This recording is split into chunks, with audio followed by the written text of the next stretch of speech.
Hi, welcome to the Gamesplainer. I'm Jeff the Gamesplainer and today I'm Gamesplaining Flashpoint. So if you've watched the first video, you have an idea of the basics of the game or the family version of the game. This video is for the experienced game. So it's all of those rules, minus a couple of things, but watch out for them as they come through, plus a whole bunch of extra stuff. So you'll notice that there's a few extra things set up around the board. Firstly, there's vehicles.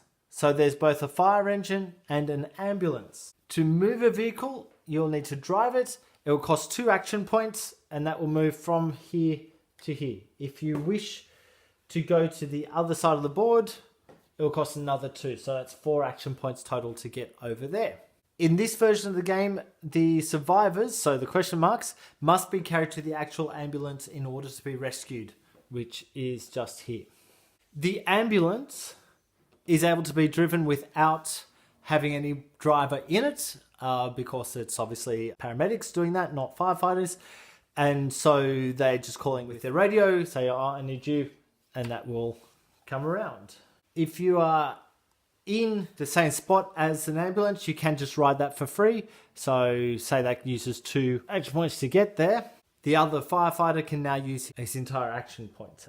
With the fire engine, which is now on the other side of the table, the firefighter standing on the fire engine may now use what's called the deck gun, which is the hose that is actually on the fire engine. In order to use that, where he's standing at the moment, he can only hit this bit of fire here. And what will happen, he'll roll the dice, which is a 1 and a 2, so that hits here.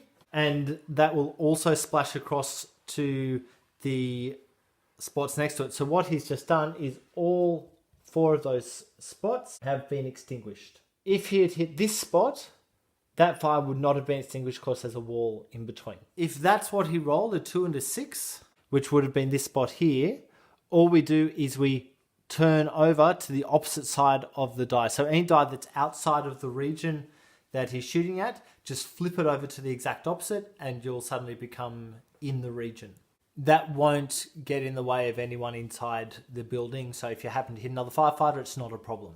The next thing you'll notice is that we have specialists. Each player has their own specialist. In fact, I'm using the specialist miniatures with a color-coded base for this game simply because I have them. You may not have them. You may be needing to use the colored guys if you're just playing with the base game, but that's fine. That's just an addition from other purchases. In the top left corner, each player tells you what they can do. So top left corner says he can only move 3 he has 3 action points per turn. This one has 4, this one has 4. Then it tells you what type of firefighter they are, and then underneath that it has special rules. So each of them has their own special rules. I will let you have a look through them. I'll explain them kind of on the next video when I do a playthrough, the ones that I'm using, but I'll let you look through the guys in the box if you get the box to see what else can be done. I doubt that I'll get to do everything. Different actions that can happen. So other than the ones in the first video, we can also do a crew change. It will take 2 action points to do the crew change. In order to do a crew change, you must start your turn in the same spot as the engine. It will cost you 2 action points and you're looking through any of the crew that are not being used, which are those ones, to see which one you wish to become. Change it out. You've used 2 action points. If you have action points left, so on the top of the card, so this one would have 2 points left if you've used that, you can then use those 2 action points. Looking into the board, you'll notice that there are these little markers. These are called hazmats. So they are different hazards that could cause you to have more troubles. They move the same way as victims. So one of our firefighters standing on it will cost 2 movement to step 1 square while carrying a hazmat. If a fire flashes over to a spot where a hazmat is, so say this fire got hit and went everywhere, it would flash over onto where the hazmat is.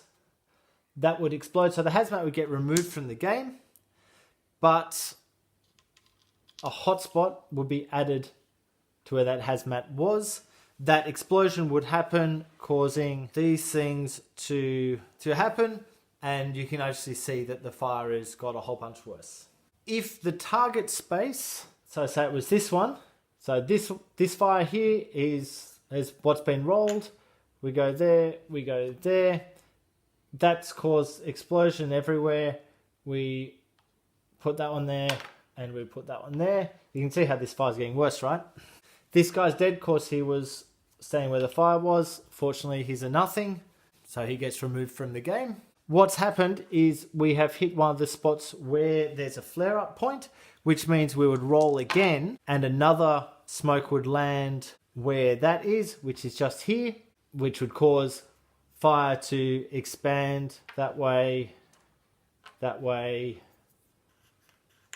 that way, and that way, causing another explosion. You can see how this is a really hazardous way to play the game. Those flash points cannot be removed from the game. They stay in the game the whole time. So anytime fire flares up in one of those spots, we get an explosion. The order of play once we get to this end of each turn is we roll and resolve the advanced fire. So if it's just a smoke arrived in a spot where there's no fire, then that's fine.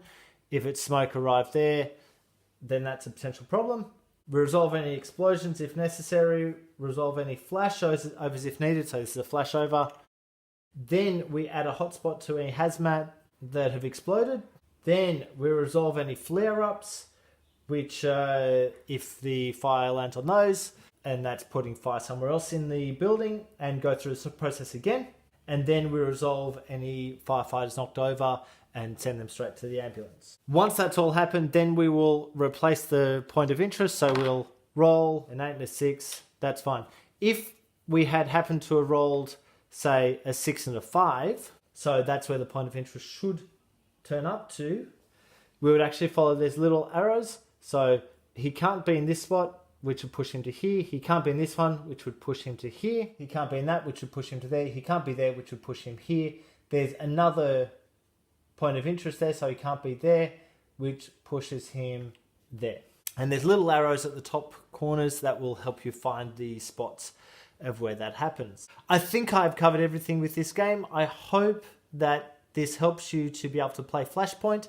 If you would like to watch a bit of a playthrough using those more advanced rules, that would be great. Go ahead and look at my next video. If you have any comments or suggestions, please write them below. If you have any games that you wish to be Gamesplaned, please shoot me an email at thegamesplainer@gmail.com. Follow me on Instagram and Twitter at thegamesplainer to keep up to date with the games that I'm playing. Subscribe to my videos to keep up to date with the games that I'm gamesplaining. And until next time, enjoy gaming.